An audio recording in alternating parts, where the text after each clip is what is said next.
I'm going to start us with a video because, it's easier than talking for a second. And now, the history of advertising in 60 seconds. Advertising is as old as the human condition, but branded, product-based ads didn't show up until the 18th century when print advertising became the norm. In the 1800s, we got the first billboards and ad agencies began to set up shop. In 1891, companies like Kodak began selling their brand, not just their product. Then, in 1908, new companies like Ford staged flashy publicity events and pioneered the art of looking cool.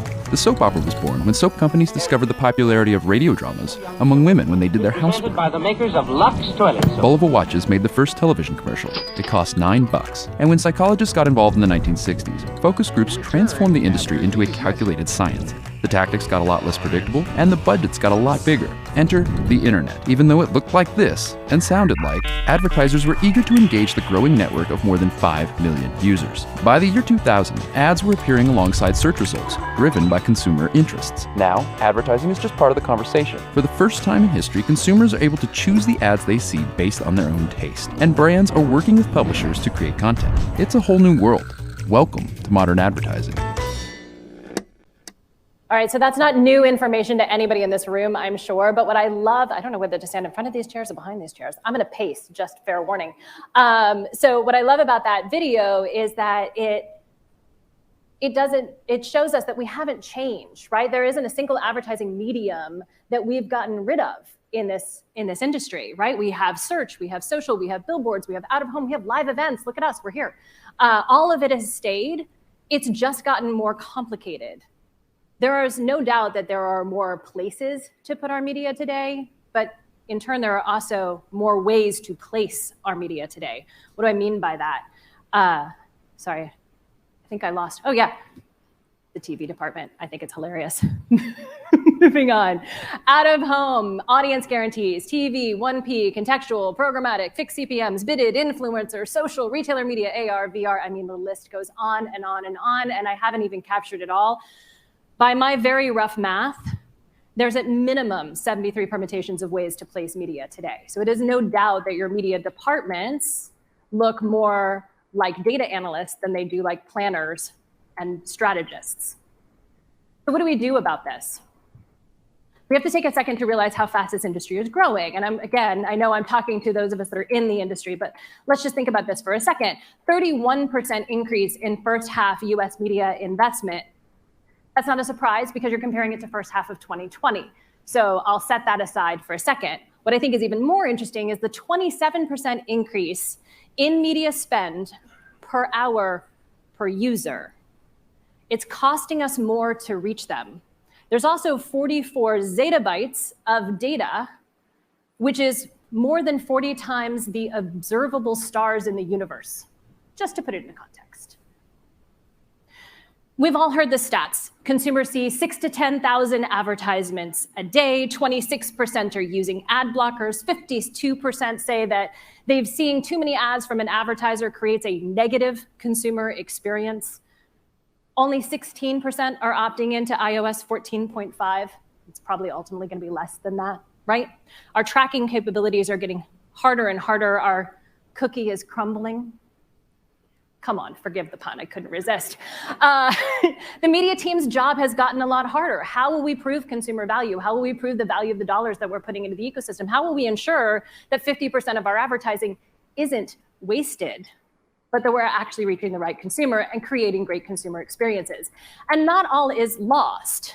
There are some parts of advertising that consumers actually still very much value and appreciate. So 41% say that when they see an ad in a relevant context, it has a positive brand perception. Contextual advertising works. Yay, we knew this. This is exciting. We've got proof points against it. 41% prefer TV ads that are free, TV that is free with ads. Make sure I say that correctly. They prefer TV that is free, supported by advertising, 41%. Now it's interesting because this same study, when asked about Netflix in particular, said that I think it was 46% of consumers said that they would take a $5 decrease in their Netflix subscription if it meant that they had the opportunity to see some ads and choose when they saw ads and when they didn't see ads. That's actually pretty powerful. They're willing to see the ads. They're starting to understand the value exchange. And of course, one of my favorites, 20% of out-of-home 20% say out of home is influencing their buying decisions. How can it not be? It's never been more visible than it is today. Oh, I should go back one. Can we go back one slide? In case anybody missed this, that's a live QR code if anybody wants to capture it. I'll give you a second. Anybody want to capture it? If you can capture it from that far, all right, cool. I'll talk about that campaign later. All right, so there is no doubt that we value our consumers. How do we treat them the same way that we would treat them if they came into our store or if they were a guest in our home? And I'll give you an example. Let's pretend for a second that you're sitting on the couch with a friend and you're watching a video and you're getting to that moment, that like crux of the show where they're about to have that first kiss or the bomb is about to get diffused, right? Everybody's excited, the tension is high. You're in that moment, you go, wait, pause, just give me 30 seconds. I really have to tell you about this mop that I just bought. This mop is amazing. It's gonna change your life. You would never do that to somebody. That's a horrible consumer experience. Why do we do that in other places? Or another example, somebody's in a store, they're carrying around a basket of goods. They decide they don't want that basket of goods. They set it aside, they walk out. Maybe they'll come get it later, maybe they won't. You don't chase them down the block going, come back. I'll give you 50% off, 2 for 1. I'll ship it to your house for free. I'll drop it off this afternoon. Do you want extra steak knives with that? Come on. You wouldn't do that to someone, right? So let's stop behaving like this kid. And might I propose that advertising, when done well, is a service to the consumer. It should engage, it should educate, it should enlighten, it should entertain. And I'll share with you some examples of how we're doing that.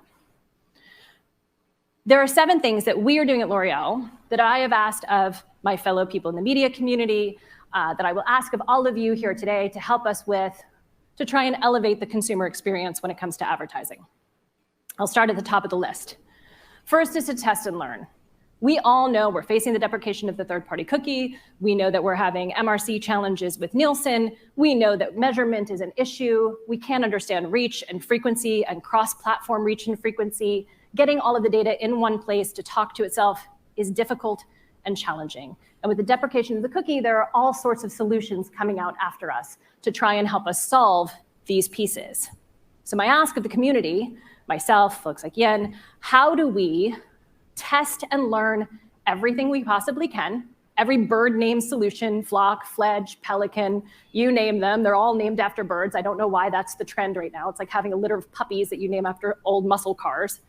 I have a beagle named GTO. That's her official name. I call her Pebbles. It's a different story. So we at L'Oreal, I'm very proud to partner with the ANA. You heard from Bob earlier on the cross-media measurement platform initiatives. We're very proud to participate in some of these initiatives to try and find that opportunity to get cross reach and frequency, to understand buying dynamics, and to get to a place where we're all playing from the same hymn book, ultimately, to get to better consumer experiences. Next, impressions should impress. I know this is a wild concept, but what is the opportunity to say, how do you put an impression in front of a consumer and make sure that it actually gives them a great feeling in some way, shape, or form? And what do I mean by that? So we look to bring our advertising to life in a few different ways. We bring you virtual try-on because you don't want to make a bad decision on the lipstick color or the hair color that you're about to purchase. So let me give you the opportunity to try it on. Or I'll give you the opportunity to take a skincare quiz with our skin doctor and determine exactly what are the right serums, lotions, and potions for you and for your skin type. Or educational, like how to do that beautiful winged eyeliner that my 14-year-old daughter is much better at than I will ever be. Budding makeup artist, she's incredible. Next, buy ads that elevate. What do I mean by that? Buy ads that elevate the consumer experience. So I go about this in a few different ways. I look at things like ads.text to make sure that I'm not buying fake advertising, but that I'm actually getting in front of the consumer. I look at viewability to make sure that I'm actually seen. Those are important for me. But I also look at things like ad clutter and how do I make sure that there aren't too many ads on the page and that my consumer actually gets a chance to see me. Ad clutter even in an out-of-home environment. How do I make sure that I actually have the opportunity to stand out and be seen? So I'm asking our media partners to help us come up with new ad solutions that create elevated experiences on behalf of the consumer. My grandmother used to say, show me who your friends are and I'll show you who you are, right? We've all heard that one before. Or you are the company you keep, said another way. Think about how your ads appear in an environment, and is that the company that you want to keep? And I don't mean just being around fraudulent advertising or around bad content or context, but I mean also just the experience of being in that space. Experience matters. Next, using data. Data is so powerful. We're sitting on zettabytes of it, like tremendous amounts of data. And it is so powerful, and it can give us such opportunity for granular targeting. And we talk a lot about granularity and the power of granularity and getting to the right customer, the right time, at the right place, with the right cause, with the, like, oh, wow. We can truly pick you out of a location and say, we really just want to get to that gentleman who's in a salmon pant. We have that capability today, right? But is it really the right way to go about reaching our consumer? Because that over-targeting can ultimately be very limiting. And you would think, as L'Oreal, that my consumer is a beauty consumer and a woman. We target women. But truthfully, through my media and my creative, I'm really looking to reach every consumer who's interested and passionate about my product, no matter how they identify. So we look to make sure that we use the data to remember to create aha moments and serendipity and discovery. Screen fatigue is real. You just heard this a minute ago from the video that played previously. We've all spent so much time on this box. I'm exhausted, you're exhausted. How do we elevate outside of that box? The truth is, magazine subscriptions, although some magazines have been shuttered, subscription rates are actually on the rise. And truth be told, and you've heard it through some of the stats here today, out-of-home advertising has never been more visible because our eyes are open. We're tired of staring down at this box, and we're looking up and looking out. And so there's tremendous opportunities, I think, for advertisers to really start to elevate and expand the consumer experience and reach them in broader places. Live events are back. We're here. Let's create experiences. All right, next. I said it a few times, and I'm going to calm myself on it. No more targets. We have the opportunity to actually change the language about how we talk about our consumer. And so how can we, I'm going to use the word elevate again, how can we elevate that consumer engagement? How can we elevate how we speak about them? Because it'll change the mindset about how we want to reach them as well. So instead of calling them targets, instead of making them numbers in a crosshair that we're ultimately trying to find, let's talk about them as consumers or guests or audiences. So many opportunities. We're not driving them through the funnel. We're escorting them through the process. We're creating an experience. We're giving them an opportunity to discover. These are the languages that we need to change as an industry so that, again, we think about this from a consumer-first point of view. And my last one is engage, educate, and entertain. And I talked about this a little bit throughout all of our creative, but our consumer is giving us this gift of their time and attention. How do we ensure that we are responding in kind by giving them something of value and thinking about their needs and desires first? And I want to share with you one really fun TikTok video of one of our creators educating, and I would argue also entertaining.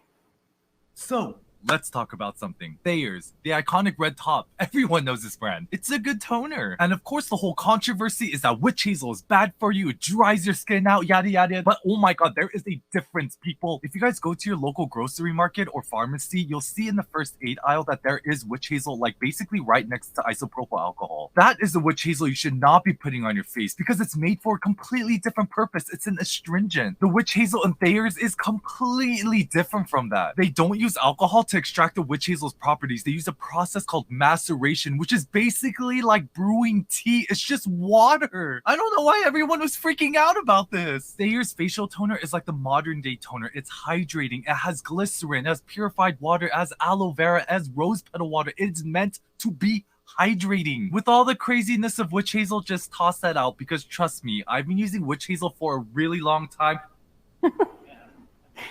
Did you learn something? right? What you get in the isopropyl alcohol is different than what you get in the facial toner. And this is, by the way, congratulations to Thayer's team for 1 year at L'Oreal. We're so thrilled to have them as a part of our portfolio. But this is a beautiful product. If you haven't tried it, I highly encourage it. It's also just really great to smell. And sometimes that sensory piece is really important as well. So our purpose, which was on the screen when I first came up, is to create the beauty that moves the world. My purpose at L'Oreal is to create the beauty that moves the world through advertising. And I'm going to leave you with one more video that I think really is one of the most important pieces of content we've put out in a while. And I would encourage you to take it back to all of your teams and have them go through this education process.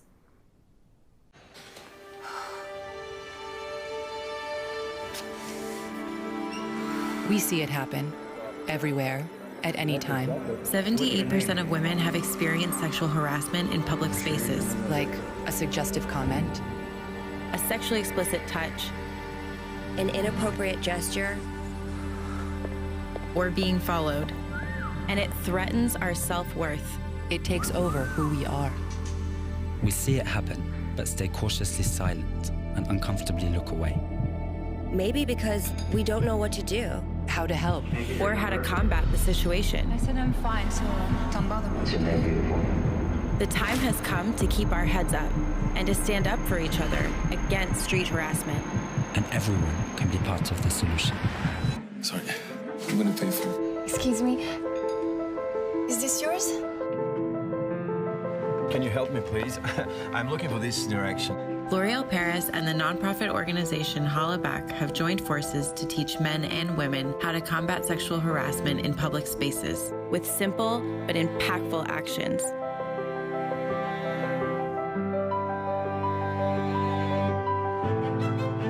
Because we are all worth it.